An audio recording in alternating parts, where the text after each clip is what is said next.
भारतीय अर्थव्यवस्था की विशेषताओं को हम देखते हैं तो इसमें पहली विशेषता है प्रति व्यक्ति आय।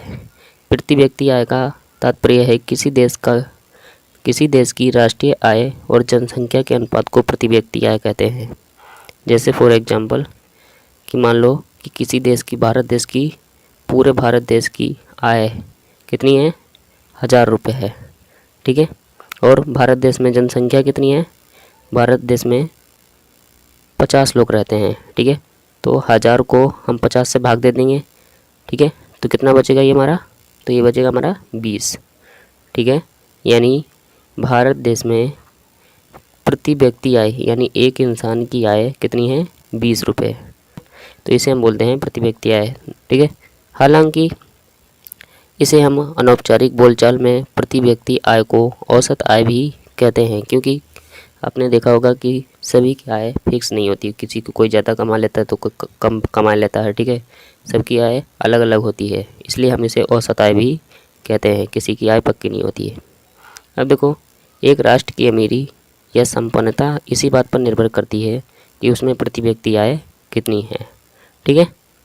अगली जो है हमारे विशेषता भारतीय अर्थव्यवस्था की, वो है अत्यधिक जनसंख्या। भारत जनसंख्या में विश्व का चीन के बाद दूसरा सबसे बड़ा देश है। सबसे बड़ा विश्व का, पूरी दुनिया का सबसे बड़ा देश चीन है जनसंख्या के हिसाब से, और दूसरा भारत है, ठीक है। 2011 की जनगणना के अनुसार भारत की जनसंख्या 121 करोड़ से अधिक थी, ठीक है। 2011 में जो जनगणना हुई थी उसमें भारत की जनसंख्या 121 करोड़ से अधिक थी। 1990 से 2011 तक की अवधि में 1.03% की दर से जनसंख्या में वृद्धि हुई है। जनसंख्या वृद्धि का मुख्य कारण है बड़ा परिवार, क्योंकि देखो जो पढ़े लिखे लोग हैं वो तो समझते हैं कि ज़्यादा बड़ा परिवार नहीं रखना चाहिए, परंतु जो अनपढ़ लोग हैं, जो पढ़े लिखे नहीं हैं, वो समझते हैं कि परिवार में ज़्यादा लोग होंगे तो ज़्यादा पैसा आएगा, ज़्यादा कमाएंगे तो ज़्यादा पैसा आएगा, ठीक है। तो बड़ा परिवार होना बहुत बड़ी समस्या है। अगली जो हमारे तीसरे नंबर पर आते हैं वो है हमारी कृषि पर निर्भरता। भारत की लगभग 70% जनसंख्या कृषि पर आधारित है, ठीक है। 70% जनसंख्या कृषि पर ही आधारित है, कृषि का ही काम करती है। कृषि का कुल राष्ट्रीय आय में 30% का योगदान है, ठीक है। जैसे भारत देश की पूरी राष्ट्रीय आय मान लो 100% है, 100% है, तो 100% में से 30% तो सिर्फ कृषि से ही उसे प्राप्त होती है भारत की सरकार को, ठीक है। इतनी ज़्यादा हमारे देश में कृषि पर निर्भरता है, ठीक है। जबकि विकसित देशों में राष्ट्रीय आय में योगदान 2 से 3% होता है, ठीक है।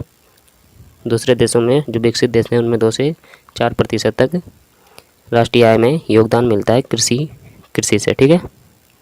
चौथी हमारी गरीबी और असमानता। गरीबी से तात्पर्य धन की कमी से है। जहां लोग केवल जीवित रहने की कोशिश कर रहे हैं, ठीक है, उसे हम गरीबी कहेंगे।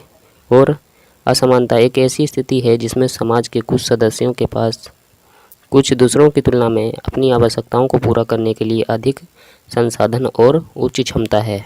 पांचवी विशेषता जो हमारी वो है बेरोजगारी। भारत देश में बेरोजगारी का प्रमुख कारण है जनसंख्या वृद्धि।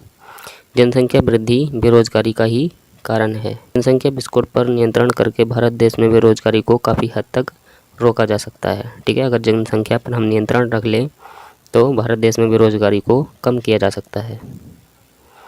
नए रोजगारों की अपर्याप्तता, नए रोजगार के अवसर कम मिलते हैं, ये भी एक बेरोजगारी का मुख्य कारण है, ठीक है।